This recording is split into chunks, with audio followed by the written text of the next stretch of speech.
So good morning, everyone. For those of you who have not met me, my name is Christopher Gavarecki. I started with Hub about a year ago. I'm trying to help and assist our customers with, DOT regulations, safety issues, trying to always assist our customer, not receive violations, and just passing on my experience. For those of you that do not know me, I did run a large fleet. I drove a truck for a number of years, more than a number, about 20 years. So here I am, and this is my first go-around with this webinar. I try to make it more convenient for our customers. It's not very easy to leave your place of business and drive down here. Parking can be an issue at times, depending on how many people show up. So I'm going to do a mix of webinars, and also I'll still do the live presentations as well, because I do like seeing people in person. So I put this together. Most of it's from experience, and I don't want to present this of telling you how to run your company. This is just ideas. It's not a set in stone way, and it's a number of steps. So let's start with the first slide here.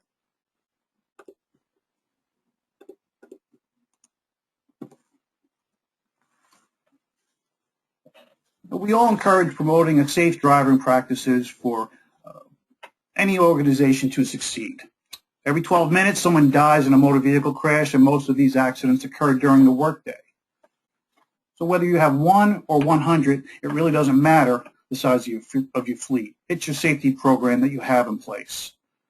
The quality, keeping on top of it, the days of just letting a driver go in a truck and hoping he makes all his deliveries and coming back, it's not as simple as that anymore. You have a lot of DOT regulations, liability, lawyers are out there.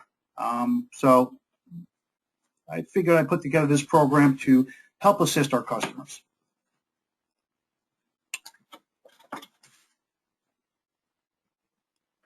Now, there are 3 reasons. Crashes on and off the job have far-reaching financial and psychological effects on its employees, coworkers, families, and also their employers. So the 3 key reasons for a safe driver program is as follows. You want to save lives while also reducing risk of life-threatening injuries within your workforce. You want to protect your company's financial and human resources as well. And you also want to guard your organization against potential lawsuits associated with crashes involving a company vehicle. And in this case, they're all trucks. Trucks can do a lot of damage.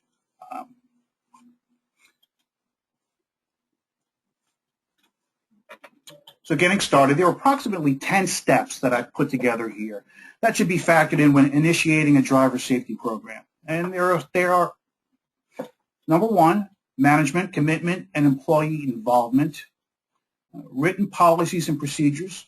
You have driver's agreements, motor vehicle record, your MVR, crash reporting and investigation, vehicle maintenance and inspection. You want a disciplinary system, a reward or incentive program, a driver communication and training, and compliance with state and federal regulations.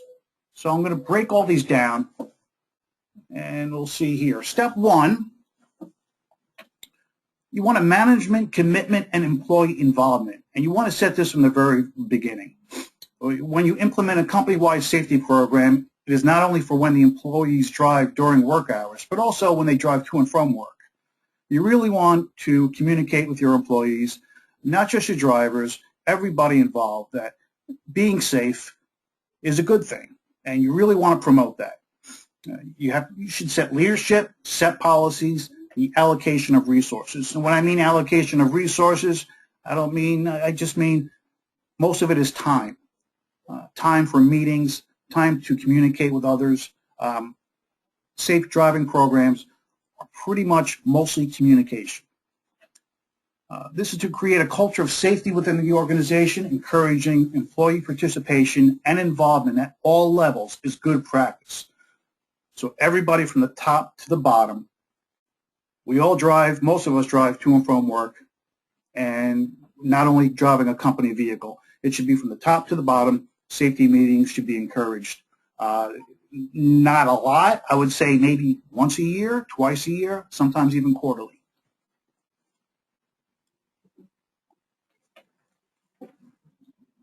So with your written policies and procedures, a written company policy that outlines the commitment towards reducing traffic-related accidents, to me, is essential. This policy should at least contain the following. You want to have a set of rules, consequences of ignoring those rules, and possible incentives. This should be explained during the hiring process, posted in the workplace, and including the company handbook. So basically, this is from the very beginning, hiring the employee, going over everything. Don't leave anything out. Let them know the rules, what you expect of them. This way, no one is surprised when something comes up. So an example of this is a driver agreement. A written agreement with the employee who operates a company vehicle should be read, reviewed, and signed by both the employer and the employee. By signing this agreement, the driver acknowledges that the responsibilities and also aware of the following: driver performance expectations, reporting of moving violations, vehicle maintenance responsibilities. This can be, I wanted to have an example of a driver agreement, but there are so many different types. We all drive trucks, we all send trucks out for deliveries, but there are so many different types of businesses. So feel free, if you wanted to do something, make it up on your own. It could be simple as one paragraph signed by both the employer and the employee. You want to make sure that that driver knows what's expected of him or her as far as safety. Maintenance is key. We're going to get into that later. We take care of the maintenance, but if we don't know about it, we can't take care of the problem. So the motor vehicle record, the MVR check, it is required by the FMCSA, which is basically the DOT, at least once a year. So an employee who operates company vehicles should be screened out for poor driving records, since they are most likely to cause further problems in the future.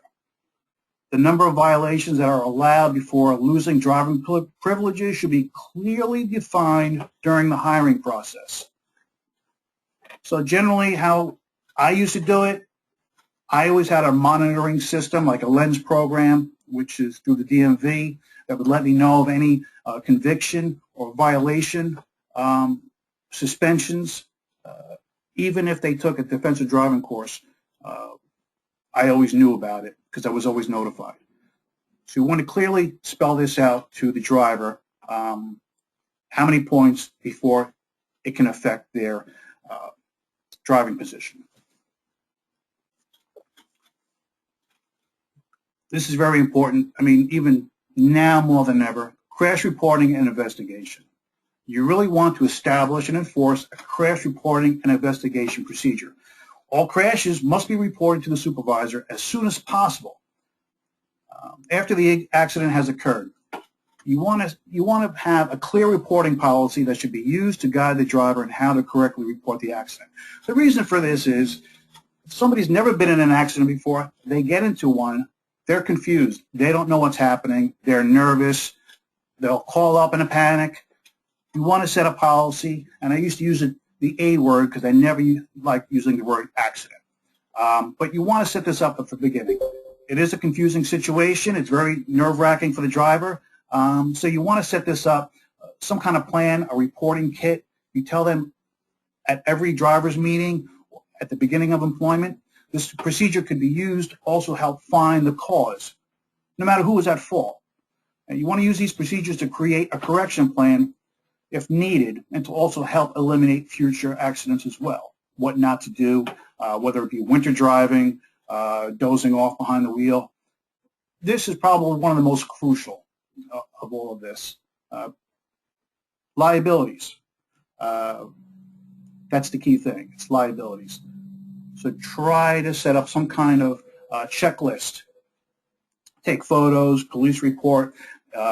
Never forget the MV-104 form. It's your accident report form. That is very important as well. So step 6 is vehicle inspection and maintenance. You want a written policy that should be reviewed and explained to the employee about the requirements of inspecting a company vehicle. Now, all of you are Hub customers, so we take care of your vehicles. So this includes the pre- and post-trip inspection process, reporting procedure for repairs must also be included in this policy.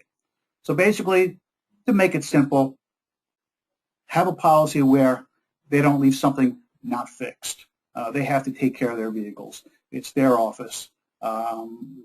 Maybe your drivers have a steady vehicle or they switch vehicles depending. I don't know how your process works, but you really want to have this as a clear guideline as the pre-trip must be done.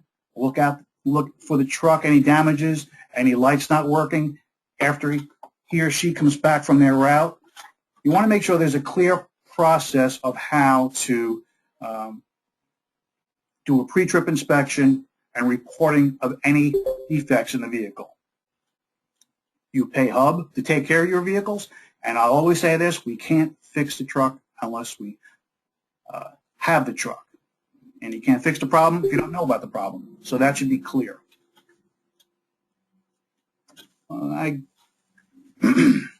Okay, so you want a disciplinary action plan. I did a little kind of a chuckle thing on the bottom, license suspended, he gets booted out the door. But basically you want to put something clear on paper, some kind of agreement, what the disciplinary action is. So it must be in place to determine the course of action after a moving violation or preventable accident occurs. When I was running a fleet, usually it was a lot of yelling and screaming. But most of these action plans use a points-based system, depending on how many accidents the driver had gotten into, how many moving violations he or she accrued over a certain amount of time. This policy should be used in a pattern this policy should be used if a pattern or repeated offenses or preventable accidents occur within a pre-specified period of time. You want to be clear on this. Don't leave any surprises where the driver says, I didn't know about that. You want to be clear on your policies right from the beginning.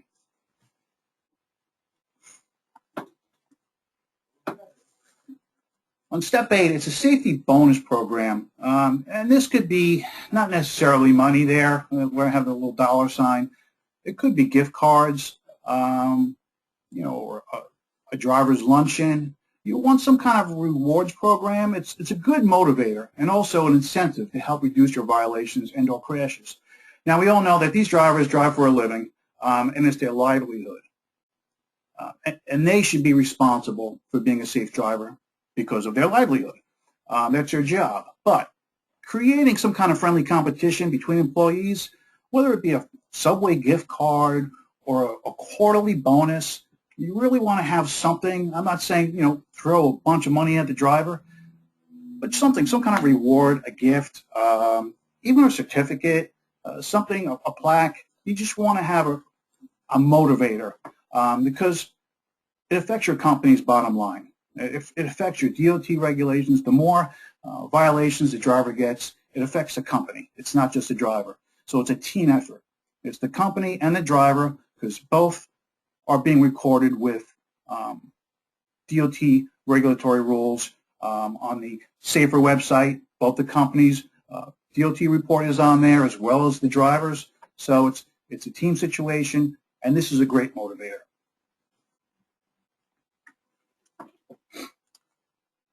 This is kind of tough. I've been assisting with drivers meetings, and usually the hardest part is getting a hold of all the drivers, whether it's on a day off or it's before they do their route. I just met with a customer yesterday morning at 7 o'clock, and I assisted with the drivers meetings. I do like attending drivers meetings because I had a lot of drivers, and I always respect truck drivers because I was one. So. But try to have something maybe quarterly. You always want to have safety meetings whenever it's possible or feasible. Hub recommends holding safety meetings at least on a quarterly basis, even if it's for 5 to 10 minutes, because this is what happens. Even the most experienced driver can become complacent. And an ongoing dialogue is just another proactive way to promote safety within your organization. It's also a good time to bring up any future DOT regulations, and you want to gather feedback from your employees. They'll always let you know what roads are being worked on, where the way stations are always open. You want to have this feedback from both the driver and the supervisor. Some drivers tend to talk a lot, just from past experience. They're lonely. They're on the road all day. So I understand that. But you just want to have some kind of meeting. I'm not going to say it's going to happen 4 times a year, even if it's once a year. You just want to get that feedback. It's not putting the product on the truck and letting it go. You want it, there's a person behind that truck, and for safety and to keep everybody notified of ongoing regulations or any kind of company changes, you want everybody to be aware of it in a group setting. So this is regulatory compliance. It's recommended to stay up to date with current highway safety regulations. This includes your local town, city, state, federal, that may impact your organization. We all know how the city is with regulations. They'll pass them on a whim, making it almost impossible to make deliveries in the city. And it's a tough job out there. And the internet is a great tool for obtaining this information. And this is what I use. The FMCSA, I have all these links here. U.S. Department of Transportation. One thing I'm not, well, New York State DOT as well. At New York State DMV, that website is actually pretty good. But this is what I do here. I try to stay on top of all this, and anything that I feel is going to impact your organization, I try to email it on a flyer.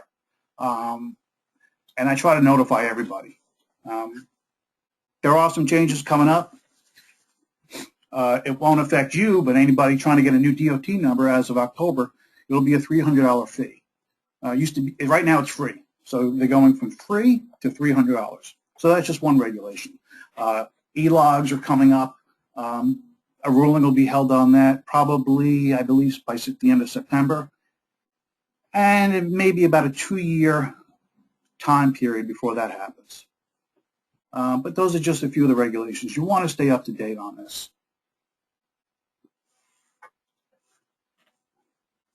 So we're going to get to the 5, I call them the 5 alive topics. And these are pretty basic. We all know about it, but I'm going to bring it up. There are 5 key safety topics that must always be emphasized at all times when it comes to safety. Seatbelt use, distracted driving, impaired driving, fatigue driving, and aggressive driving. Now, this is what I see a lot. I used to see this from my own drivers. Not using seatbelts. The use of seatbelts is the single most effective means of reducing injuries and fatalities. On average, reports show that every year seatbelts save nearly 12,000 lives and to help prevent 325,000 serious injuries in the U.S. alone. Anyone not wearing a seatbelt, we all know what happens. I'm not going to get into details. It's written there, but I'm not going to go into get into details. One of the most common violations I see with drivers, truck drivers specifically, are not wearing seatbelts. They're uncomfortable. You know, you're going to get into just as much, just because you're in a big truck does not mean you're not going to get injured. Not having a seatbelt on is, I believe, 7 points on the driver's DOT record. Not the driver's license record, on the DOT record. And it shows up on the company's DOT safety rating as well. It's kind of high. The next highest is a cell phone. That's 10 points. It's huge. So you have 2 or 3 drivers that get cell phone or seatbelt tickets in a short amount of time. That's not good for your DOT rating. It'll shoot right up there and put you right over the threshold. And could trigger an audit. So this is big, seatbelts. Distracted driving. Now this isn't just cell phones. So I'll read on this. Distracted driving is reported to be a contributing factor to 25 to 30% of all traffic crashes. So it equates to about 4,000 a day. With longer commutes, increased traffic. We all know about traffic. And then the advent of in-vehicle technologies. This is the biggie that I see every day. These are all factors that contribute to distracted driving. The following are the most common distractive activities reported. Use of a cell phone, adjusting climate and radio controls, also eating, talking to passengers, tending to children, reading, grooming, preparing for work. I'm not going to go into detail all of these because Truck drivers aren't tending to children, okay? But cell phone is huge. As I previously stated, it's 10 points on the DOT rating. Not sure how many points it is on a driver's license, but this is huge. CDL drivers using a cell phone is a big, big violation. You don't want to see that. I have a customer, he had a driver have 2 cell phone violations within a 3-month period of time. And it's 20 points on their DOT record. It's not good. And it stays on there for approximately 2 years. And you want to really stress not using a cell phone. Now, even a Bluetooth in the ear with a CDL driver, that's illegal as well. It's got to be hands-free. You don't want them fussing with the phone. If you're going to call your drivers on the phone and they don't answer, you tell your drivers don't answer unless they're pulled over and somewhere safe. Don't expect them to pick up every time, because if they're behind the wheel, they're not supposed to be picking up that phone. Even adjusting climate radio controls, iPods, things like that. Really stress, concentrate on the road. These are big vehicles. I don't care if it's a little 14-foot box truck or an 80,000-pound tractor trailer. These things can do a lot of damage, and it's liabilities. If they get caught being on a phone, it's a huge liability, and it's a potential lawsuit. So this is big. We all know about impaired driving. So on average, a typical driver makes about 200 decisions per mile when driving. And that's basically in a car. All right, so now you have drivers in a truck. You want their heads to be clear and being focused. We all know the effects of alcohol, but alcohol and DWI violations are actually on the downturn, but prescriptive drug abuse, it's on the rise. So it must be reminded on a consistent basis as to not only the unlawfulness of impaired driving, but also the impact it has on all of our lives. So here are some statistics that I found. About 3 out of every 10 Americans will be involved in an alcohol-related crash at some point in our lives. And reports show that alcohol is a major factor within 40% of all crashes. 1.5 million people are arrested each year for DWI. 9 out of 10 insurance companies will cancel your policy. Now, this is huge because, CDL drivers, 0.04, and they can get a DWI behind the wheel of a commercial vehicle. You want to promote a zero-tolerance policy. You make sure to discuss the certain effects of prescriptive drugs as well. Even cold medicine, something that will make them drowsy. You really want to promote this to your drivers. Make sure they have a clear head. There are over-the-counter medications. I see so many things abused now. It's frightening on the road. So you really want to make sure that they're not under the influence. I mean, I've taken some cold medicines, and I can't. I just want to fall asleep, or you're jittery. You just want to make sure that they have a clear head. We all know about the alcohol. They can't be behind the wheel. But you also want to make sure that some of these drivers leave at 2 or 3 in the morning, so not everybody sees them. But be aware. Sometimes when these drivers come in, make sure that they look okay. Not that you're going to see them. Eye contact is a good thing.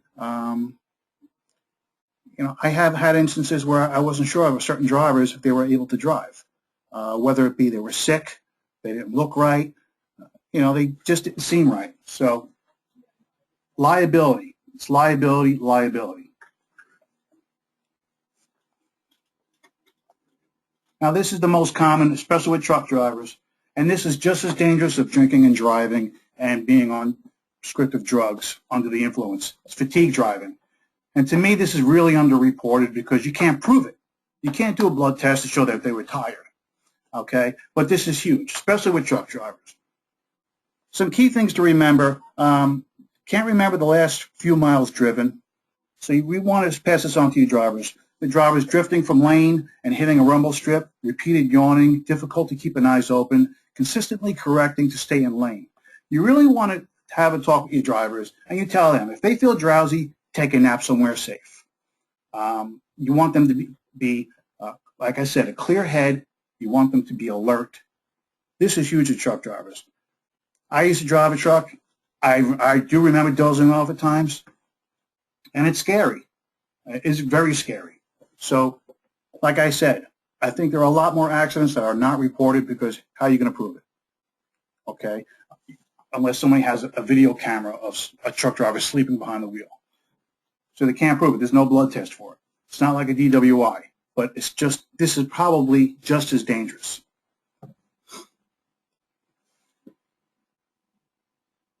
So now we get into aggressive driving. The increase of traffic congestion and road construction can create a high level of frustration. We all know that. Traffic out here is a nightmare. But you want your drivers to stay calm. And just speaking with them is a good way to alleviate this problem. So you have tailgating, passing on the shoulder, failing to yield, failure to signal, making the old hand gesture, you're number one. You really want to keep your cool, stay focused, and safe. Not to mention, law enforcement is watching also. Everybody has a cell phone camera. Everybody's recording. I used to get calls every now and then, your driver cut me off. And now we get an email with a picture. Everybody has cameras now. You're all being watched. That's what I used to tell the drivers. Everybody's being watched. Everybody has a camera.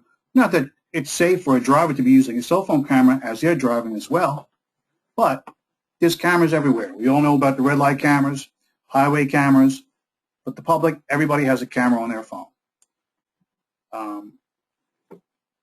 Calmness is the best way to avoid getting into this situation. All right, you're behind that wheel every day, getting angry and creating high blood pressure in your body and getting all mad is not the way to go about it. It's easier said than done, but this should be really passed to the driver to calm down.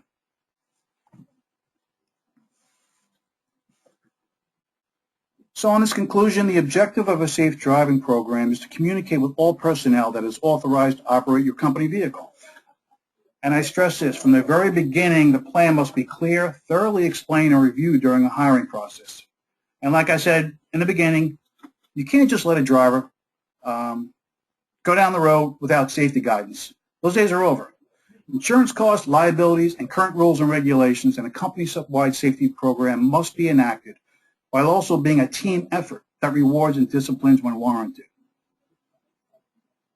And as I stated in the beginning, there is no uniform way of creating a safety program. So Hub felt that the key elements that were previously discussed will help you achieve this goal. Now, we all know that it's hard enough running a business and getting the deliveries done. Everybody has deadlines. The most common denominator out of all this is communication. You want to communicate with your drivers, all the supervisors involved, and creating a safety-related meeting somehow. And to me, most of it's communication. So if anybody has any questions, feel free to type them in. Let me see if I have anything here.